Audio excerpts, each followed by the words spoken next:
पटरी बिछ गई, फाटक बन गए और स्टेशन की बिल्डिंग तक तैयार हो गई, लेकिन ट्रेन नहीं चल पा रही है। वजह जानकर आप दंग रह जाएंगे। ये मामला अंतर्राष्ट्रीय महत्व वाले रेलवे परियोजना का है। सहरसा को फारबिसगंज से जोड़ने वाली रेल लाइन का है।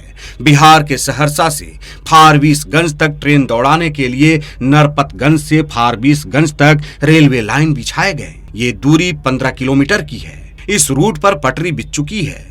बीच में पड़ने वाले 2 हॉल्ट देवीगंज और चकरदहा के प्लेटफॉर्म और स्टेशन बिल्डिंग बनकर तैयार हो गई है।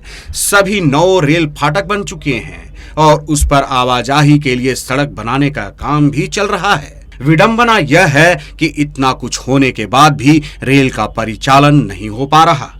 इसका कारण है गिट्टी।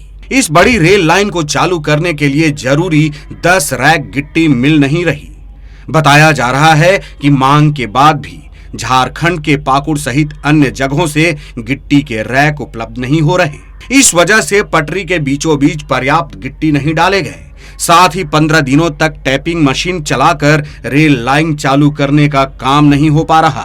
टैपिंग मशीन चलाने के बाद पटरी ट्रेन दौड़ाने लायक होगी और ट्रैक का स्पीड ट्रायल किया जा सकेगा। पहले डिप्टी चीफ इंजीनियर निर्माण और सीनियर DEN 3 स्तर के अधिकारियों की निरीक्षण रिपोर्ट तैयार होगी। फिर 2 मुख्य अभियंता के निरीक्षण रिपोर्ट ली जाएगी। उसके बाद CRS निरीक्षण कराया जाएगा। CRS की रिपोर्ट के आधार पर स्पीड पर ट्रेन चलाने की तारीख पर फैसला रेलवे बोर्ड लेगा।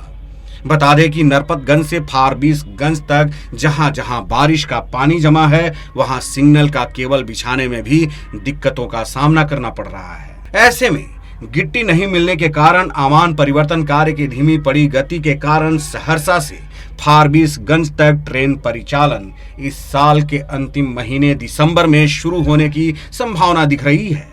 हालांकि रेल अधिकारी का कहना है कि गिट्टी संकट दूर हो, उसके लिए विभाग प्रयासरत है। दुर्गा पूजा से दिवाली तक मजदूर संकट से भी जूझना पड़ता है। रेल लाइन के काम में स्थानीय के अलावा बंगाल जैसे राज्य से मजदूर को लगाया जाता है। वे सभी दुर्गा पूजा और दिवाली के समय में अपने घर चले जाते हैं। इस कारण भी काम पर असर पड़ता है। आपको बता दें, सहरसा से फारबिसगंज तक ट्रेन चलाने का फायदा कोसी और मिथिलांचल के लोगों को होगा।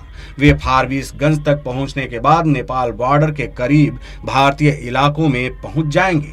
वहां से नेपाल जाना आसान और कम खर्च में संभव होगा। वही जोगबनी होकर पूर्वोत्तर राज्य गुवाहाटी तक रेल मार्ग से आना जाना भी संभव हो पाएगा। बता दें कि नेपाल बॉर्डर के नजदीक फारबिसगंज के होने के कारण ही इस रेल लाइन के निर्माण के लिए रक्षा विभाग भी फंड दे रहा है। ब्यूरो रिपोर्ट, देशवा न्यूज।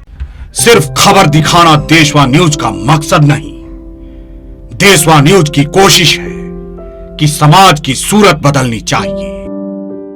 देशवा न्यूज पर वीडियो देखने के लिए लाइक करें, सब्सक्राइब करें, साथ ही बेल आइकन दबाना न भूलें।